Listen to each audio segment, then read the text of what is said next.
하나님의 말씀을 보겠습니다. 지난주에 말씀드렸듯이 여러분 각자 가지고 계신 성경을 다 펴시기 바랍니다. 저희가 그동안에 너무 편하게 스포일이 된 것 같습니다. 하나님의 말씀을 우리가 펴서 같이 한번 읽도록 하겠습니다. 로마서 8장 18절 한 절 말씀입니다. 로마서 8장 18절 한 절 말씀, 우리 여러분들 있는 곳에서 다 같이 한 목소리로 읽겠습니다. 생각하건대 현재의 고난은 장차 우리에게 나타날 영광과 비교할 수 없도다. 성경은 고난을 미화하지 않습니다. 고난 자체가 정말 힘들고 감당하기 어렵기 때문입니다. 그러나 우리가 당하는 그 고난에 의미가 있고 그 고난이 헛되지 않다고 성경은 우리에게 이야기해 주고 있습니다. 그렇다고 고난을 즐거워할 사람도 없습니다. 피할 수는 없습니다. 이렇게 고난은 우리에게 많은 것들을 생각하게 해줍니다. 고난을 대하는 우리들의 자세가 중요합니다. 피할 수 없지만 준비하면 됩니다. 이 고난 가운데 주시는 하나님의 말씀이 있습니다. 그 말씀을 기억하고 살아가면 됩니다. 그 중에 하나가 오늘 본문의 말씀이죠. 생각하건대 현재 고난은 장차 우리에게 나타날 영광과 비교할 수 없도다. 어떻게 이럴 수가 있을까? 이 말씀을 제대로 이해하기 위해서는 항상 앞뒤를 보라 그랬죠? 앞에 있는 8장 17절의 말씀에 근거한 것입니다. 여러분 가지고 계신 성경을 보시기 위해 제가 공동 번역으로 읽어드리겠습니다. 한번 보시기 바랍니다. 자녀가 되면은 또한 상속자도 되는 것입니다. 과연 우리는 하나님의 상속자로서 그리스도와 함께 상속을 받을 사람입니다. 우리가 그리스도와 함께 고난을 받고 또 영광도 그와 함께 받을 것이 아닙니까? 이게 무슨 말입니까? 오늘 이 말씀을 보면은요, 하나님의 자녀가 된다는 것은 하나님의 약속과 미래가 보장된 상속자가 되는 것입니다. 그런 17절의 말씀이 바로 그겁니다. 그리스도께서 고난을 당하시고 영광의 부활에 이르렀듯이 우리가 하나님의 상속자로서 그리스도와 함께 고난을 받는다면 우리의 미래도 장차 나타날 영광의 부활이 있지 않겠는가? 바로 그 말입니다.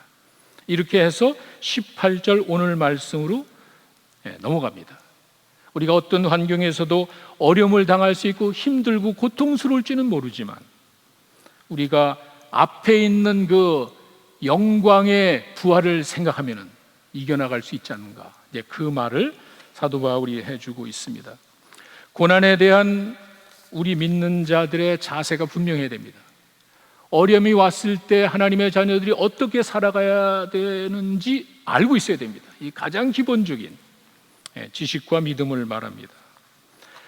지금 우리는 코로나 사태로 정말 상상하기 힘든 엄청난 고난의 길을 가고 있습니다. 문자 그대로 전 세계가 한 가지 문제로 똑같은 고통을 겪고 있습니다. 한번 생각해 보십시오.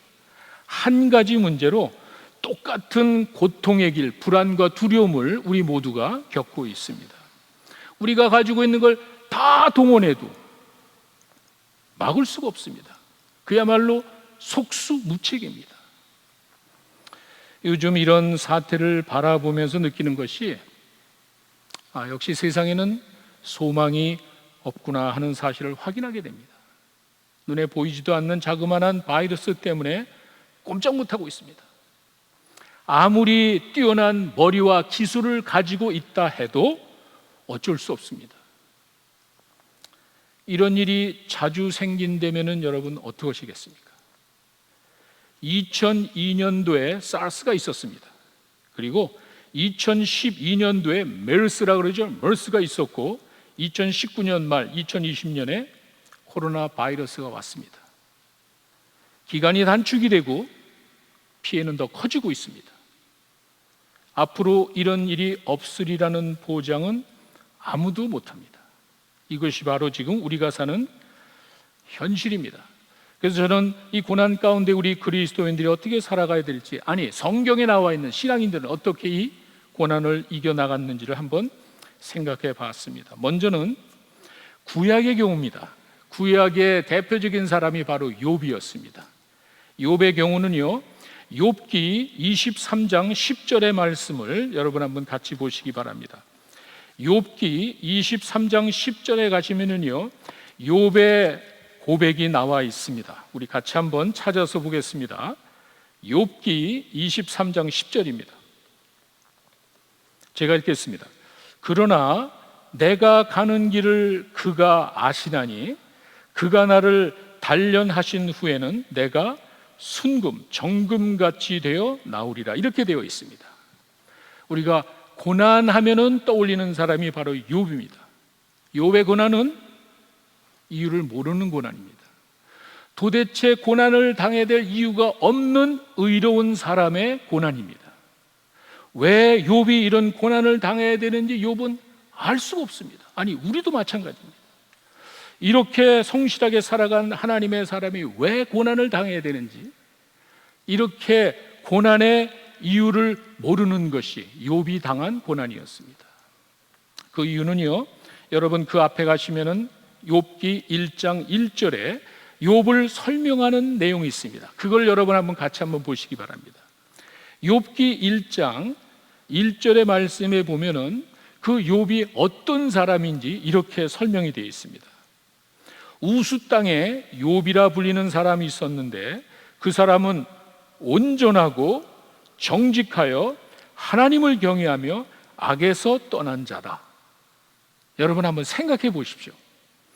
온전하고 정직하고 하나님을 경외하고 악을 떠난 사람이라고 합니다. 이런 사람이 또 어디 있겠습니까? 그런데 어떻게 그런 사람이 고난을 당할 수가 있습니까? 여러분 한번 생각을 해 보십시오. 우리가 아니고 정말 욥의 입장이라면 정말 답답할 거예요. 내가 고난 당해야 되는 이유를 욥은 알 수가 없는 거예요. 하나님 앞에서 성실하게 의롭게 살아간 욥이 왜 이런 고난을 당해야 되는지 욥은 이유를 알 수가 없는 거예요. 그게 더 힘든 거예요. 여러분 아시다시피 욥은요, 한순간에 재산을 다 잃어버렸습니다. 내가 가지고 있었던 그 모든 재산이 한순간에 다 날아갔습니다. 그뿐만이 아니죠. 내 자녀들이 다 죽었습니다. 내 재산을 다 잃어버리고 내 자식을 다 잃어버리고 심지어는 내 몸에 악창이 났습니다. 질병까지 왔습니다. 도대체 하나님은 무엇을 원하시는지, 아니 도대체 하나님이 살아계신 건지 알 수가 없는 그런 안타까운 상황을 욥이 맞이하게 되었다는 그 말입니다. 근데 분명히 할 것은 우리 쪽에서는 원인을 알 수 없고 이해할 수 없지만 하나님 쪽에서는 그렇지 않습니다. 우리는 왜 욥이 이런 고난을 당해야 되는지 모르지만 고난 당할 이유가 없는 의인의 고난이라고 이야기를 하지만 하나님 편에 봤을 땐 분명히 이유가 있었습니다. 우리가 그걸 몰라서 그러는 것이지 하나님은 욥에게 그런 시험을 준 이유가 있었습니다. 욥기 1장으로 여러분 다시 한번 가시기 바랍니다. 욥기 1장 9절에서 11절의 내용을 보시면은요, 하나님과 그 사탄이 대화하는 내용이 나오죠. 거기에 왜 욥이 고난을 당했는지 설명이 나와 있습니다. 1장 9절에서 11절의 말씀입니다. 사탄이 여호와께 대답하여 이르되 아니 욥이 어찌 까닭없이 하나님을 경외하겠습니까? 주께서 그와 집과 모든 소유를 울타리를 두르심이 아니하니까 그렇게 그 집과 소유물을 울타리같이 잘 보호해 주니까 욥이 잘 섬기는 거 아닙니까? 주께서 그의 손에서 하는 바를 복되게 하사 그의 소유물이 땅에 넘치게 해서 그런 것 아닙니까? 11절 보세요. 이제 손을 펴서 그의 모든 소유를 한번 쳐보십시오. 그러면 틀림없이 하나님을 향해서 욕하지 않겠습니까? 이렇게 되어 있습니다. 사탄의 주장이 전혀 틀린 것은 아닙니다. 대부분의 사람들이 그렇게 살아갑니다. 하나님을 믿는 많은 사람들이 하나님으로부터 받은 그 축복이, 하나님의 은혜가 너무도 감사해서 하나님께 감사드리고 또 찬양드리고 더욱 열심히 하나님을 섬기는 게 맞습니다. 사탄의 말이 틀린 건 아닙니다. 그런데 그런 세상에 많은 축복을 거둬가시면 어떻게 될까? 아니, 그렇게 많은 재물을 줬는데 그 재물을, 이 세상에 속한 많은 소유물을 하나님이 샥 걷어간다면은 과연 그 사람이 어떻게 할까? 코로나 사태로 엄청난 피해를 보고 있는 우리가 하나님을 찬양할 수 있나? 한순간에 내가 잘못한 것도 없이 직업을 잃어버렸고요, 내가 실수한 것도 없는데 사업이 문을 닫았습니다. 하나님을 찬양할 수 있습니까? 그런데 놀라운 것은 그 이후에 나오는 내용을 보면은 그래도 욥은 다른 데가 있었습니다. 하나님을 떠나지 않고 오히려 하나님을 찬양합니다. 21절과 22절의 말씀을 보시면은 정말 세상에 어떻게 이런 사람이 있을까 싶을 정도입니다. 보십시오. 1장 21절, 이르되 내가 모태에서 빈손으로 알몸으로 나왔사오니 또 내가 빈손으로 돌아가올지라. 주신 자도 여호와시요 거두신 이도 여호와시오니 여호와의 이름이 찬송을 받으실지어다. 22절, 이 모든 일에 욥이 범죄하지 아니하고 하나님을 향하여 원망하지 아니하니라. 대단한 사람이에요. 내가 어려움을 겪는다 그랬을 때, 내가 잘못한 것도 없이, 내가 실수한 것도 없이, 범죄한 것도 아닌데 이렇게 됐을 때 욥은 불평하지 않았습니다. 내가 뭐 알몸으로 빈손으로 왔는데 빈손으로 가는 거 당연하지. 그 주신 분도 하나님이시고 가져가시는 분도 하나님이야. 하나님의 주권을 인정하는 신앙이 최고의 신앙입니다. 아무런 질문하지 않고 부모에게 순종하는 그 자녀가 최고의 자녀입니다. 그 부모를 믿기 때문에 내 마음에 들지 않고 내가 이해할 수 없더라도 그 부모를 순종하는 그 자녀가 최고의 자녀입니다. 하나님 앞에서 우리가 신앙생활할 때는 하나님은 전능하시고 하나님은 의롭고 선하신 분이야. 그분의 하시는 모든 일이 옳은 거야. 신정론이라고 그러죠. 하나님이 하시는 모든 것이 옳다고 믿는 이 하나님의 주권을 인정하는 이 신앙이 최고입니다. 욥은 바로 그와 같은 신앙을 가지고 있었습니다. 제가 욥의 고난에 대해서 여러분들에게 자세히 설명하려고 하는 것은 아닙니다. 욥의 고난이 도대체 이유를 알 수 없고, 도대체 하나님을 잘 믿는 사람이 왜 이런 고난을 당해야 되는지 그 이유를 모른다는 거예요. 결론은 욥의 고난은 한마디로 욥의 믿음을 시험하기 위한 것이었습니다. 다른 말로 하면 진정한 믿음이라는 것은 세상적인 소유물에 근거한 것이 아니라는 사실을 보여주기 위해서 욥이 고난을 당했습니다. 진정한 믿음은 세상적인 소유물에 근거한 것이 아니에요. 그리고 이런 과정을 통해서 욥의 신앙은 정금같이 나오게 됐습니다. 이 신앙을 갖게 하기 위해서 하나님께서는 욥에게 원인을 알 수 없는 고난을 주셨던 것입니다. 두 번째 고난은 신약에서 찾아봤습니다. 신약에 오니까 여러분 잘 아시는 사도 바울의 경우를 저희가 보게 됩니다. 고린도 후서 12장 9절의 말씀입니다. 우리 또 한번 같이 찾아보겠습니다.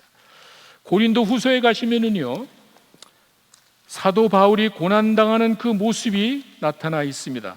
제가 여러분들에게 읽어드리겠습니다. 12장 9절에서 10절의 말씀입니다. 나에게 이르시되 내 은혜가 네게 족하다. 이는 내 능력이 약한 데서 온전하여 짐이라 하신지라.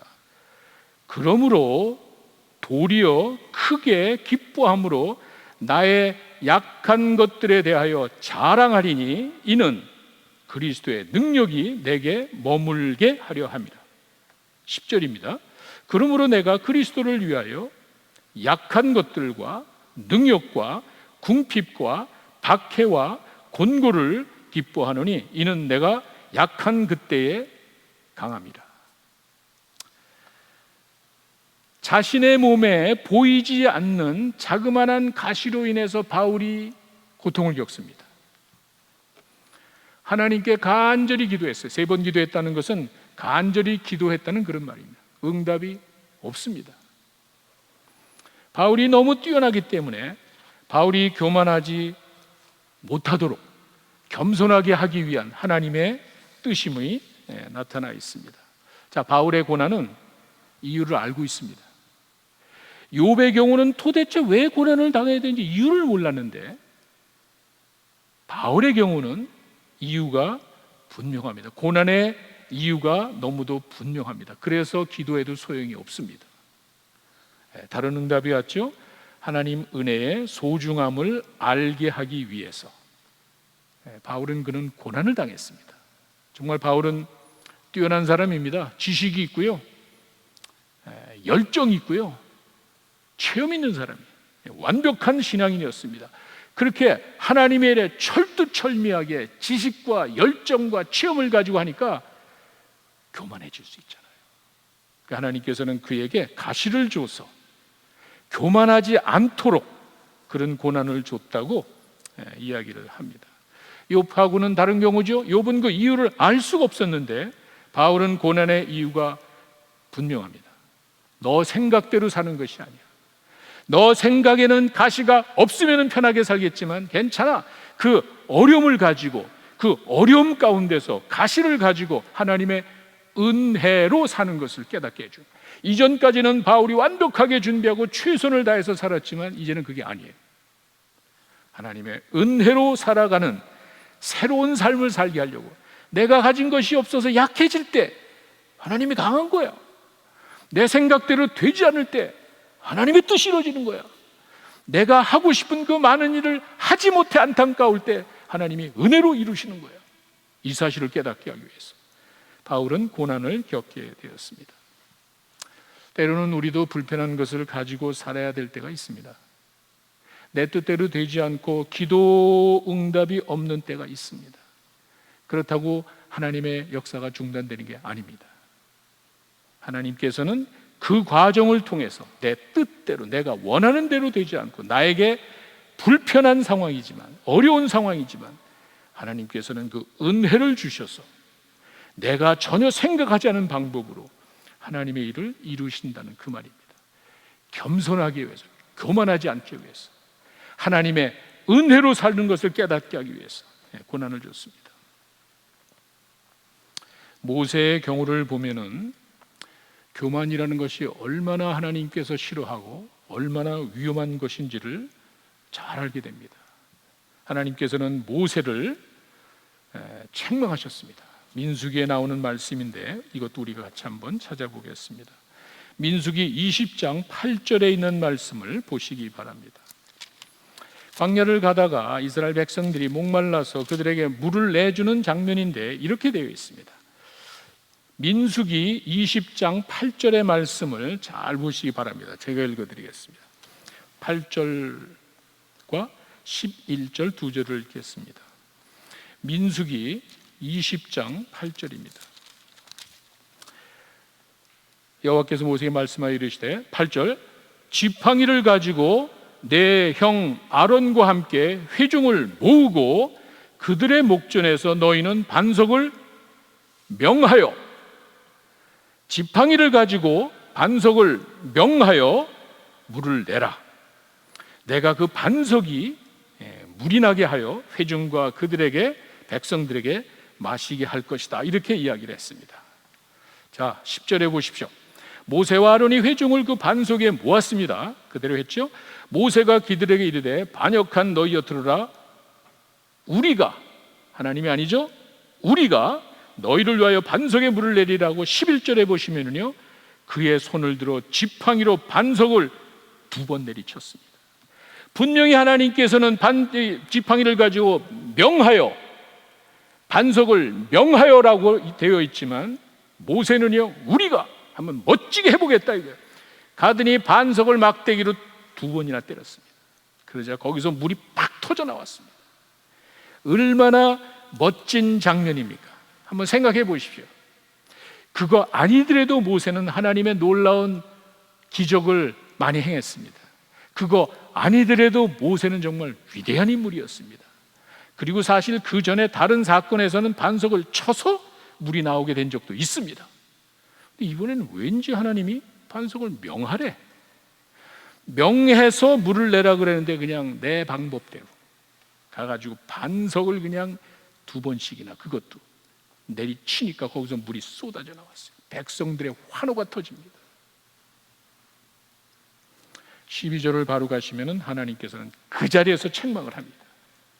12절 말씀 보십시오.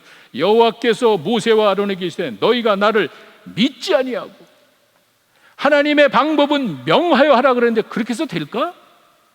하나님께서 말씀하신 그대로 실천하는 것이 아니라 그렇게 하는 것보다는 그래도 지난번 같이 가서 그냥 2번씩이나 때리는 거예요.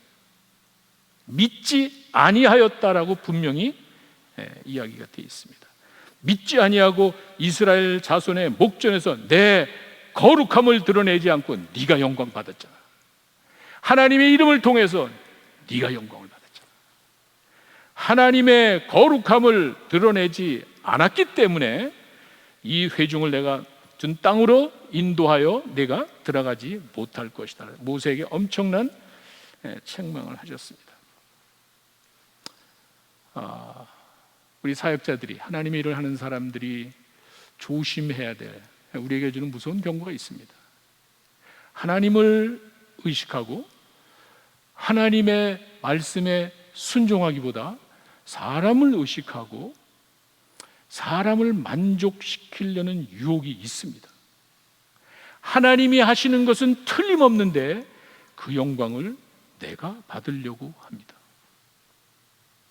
하나님께서는 분명히 명하여 물을 내라고 했지만 모세는 그걸 믿지 못하고 가가지고 반석을 2번씩이나 쳐서 물을 냈습니다. 사람들은 아무도 모릅니다. 사람들은 목마르기 때문에 물만 마시면 되는 거예요. 그러나 하나님은 그걸 바라보고 계십니다. 우리가 하나님 앞에서 일을 한다 그랬을 때 사람들은 모르고 있어요. 내가 어떻게 뭘 가지고 하는지 모르고 있어요. 그저 나타나는 현상만 가지고 평가할 겁니다. 멋지잖아. 백성들이 환호가 있습니다. 사람들이 취하면 와 대단하다고 이야기합니다. 그 뒤에는 하나님 왜 아니지? 너는 내 말을 듣지 않았어. 교만해서 우리가 자기들이 뭔가 하는 것 같이 하나님의 영광을 가리니까 하나님께서는 그를 가나안 땅에 들어가지 못하게 했습니다. 이렇게 교만이 얼마나 위험하고 하나님께서 얼마나 싫어하시는지 이 사실을 우리는 구약에서 이미 봤습니다. 잘 나가던 바울입니다. 정말 바울 같은 사람이 없어요. 지식이 있고 열정이 있고 하나님 만난 체험도 있고 신비로운 역사도 있고 가장 많은 사람들에게 복음을 전하고 개척하고 정말 뛰어난 사람이에요. 그도 하나님께서는 교만할까 봐 그에게 가시를 줬고 이제는 네 생각대로 되지 않지만 네 머릿속에서 돌아가는 하나님이 아니라 네 생각대로 되어지는 그 하나님이 아니라 이제는 하나님의 은혜로 내가 감당할 수 없고 내가 하지 못한다고 하나님의 역사 중단되는 게 아니에요. 하나님이 하신단 말이에요. 내가 다 내려놓고 겸손하게 약할 때 하나님이 역사하시더라는 거예요. 그걸 깨닫게 하기 위해서 바울은 고난을 당하게 됐습니다. 바울이 겸손하고 약해져서 하나님의 은혜와 하나님의 강한 역사를 체험하게 하시려고 고난을 줬습니다. 욥의 고난은 이유를 모르는 의인의 고난이었습니다. 도대체 왜 고난을 받아야 되는지 그 이유를 알 수가 없었습니다. 정금 같은 믿음이 뭔지, 정금 같은 믿음의 사람으로 만들기 위한 시험이었습니다. 여러분, 어쩌면 지금 이 순간이 우리의 진정한 믿음을 시험해 볼 때가 아닌가 싶습니다. 코로나 사태로 우리가 어렵고 힘들 때 흔들리지 않는 정금 같은 신앙으로 살아가는 여러분 되시기를 바랍니다. 어쩌면은 우리의 믿음이 세상 소유물에 있지 아니하고 하나님께 있습니다라는 그 사실을 보여주는 절호의 찬스입니다. 어려울 때 세상 바라보지 말고, 어려울 때 나의 부족한 모습을 바라보지 말고 나를 정금같이 만들기 위한 하나님의 뜻으로 생각하시고, 지금 이 사태가 나의 진정한 믿음이 드러나는 그때가 아닌가. 바울의 고난은 이유를 잘 알고 있습니다. 바울이 교만해질까봐 바울로 하여금 겸손하게 약할 때 강함 주시는 그 하나님을 알도록 가시를 줬습니다. 불편하게 살아갔습니다. 그래도 하나님의 은혜는 부족함이 없습니다. 지금 저희는 참 불편한 상황을 겪고 있습니다. 교회에 모여서 예배도 드리지 못하고 직장도 못 가고 사업체 문도 열지 못하는 참 불편한 상황입니다. 내 힘과 지혜가 아니라 이제부터는 하나님의 은혜로 살아가는구나, 하나님의 은혜의 소중함을 깨닫게 하기 위한 과정이 아닌가, 저는 그렇게 생각합니다. 우리 모두가 고난을 피할 수는 없지만 이길 수 있습니다. 장차 받을 영광을 생각하면 됩니다. 분명히 약속하셨습니다. 현재 고난은 장차 받을 영광과 비교할 수 없다고 합니다. 이 사실을 믿고 나가면 고난을 이길 수가 있습니다. 이 어려운 상황으로 인해 정말 엄청난 피해를 보고 감당하기 힘든 어려움 가운데 많은 분들이 고통을 겪습니다. 불안해하고 두려워합니다. 마치 거친 파도가 날 향해 막 달려오는 그 무시무시한 파도 가운데 있는 그런 모습일 거예요. 꼭 기억하십시오. 폭풍 가운데서도 폭풍을 잠잠케 하시는 그 주님을 바라보며 믿음으로 살아가는 여러분 되시기를 간절히 축원합니다. 우리 잠깐 결단의 고백을 하는 시간을 갖습니다. 하나님께서 원하시는 것은 그냥 말씀 듣고 은혜 받고 감격해서 가는 게 아닙니다. 여러분이 뭘 깨달았습니까? 하나님이 주신 말씀 가운데 여러분이 뭘 하시겠습니까?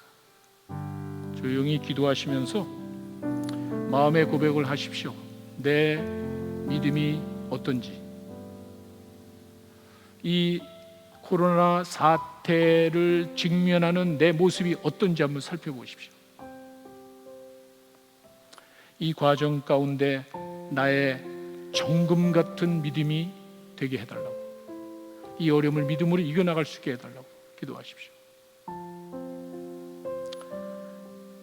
이전에는 내 생각과 내 지혜로 살아왔지만 다 잃어버렸습니다.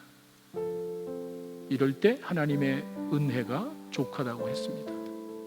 불편한 상황이지만 내 힘과 지혜로 되지 않지만 이제부터는 하나님의 은혜로 살게 해 주시옵소서. 여러분 마음으로 고백하는 시간 가지시기 바랍니다.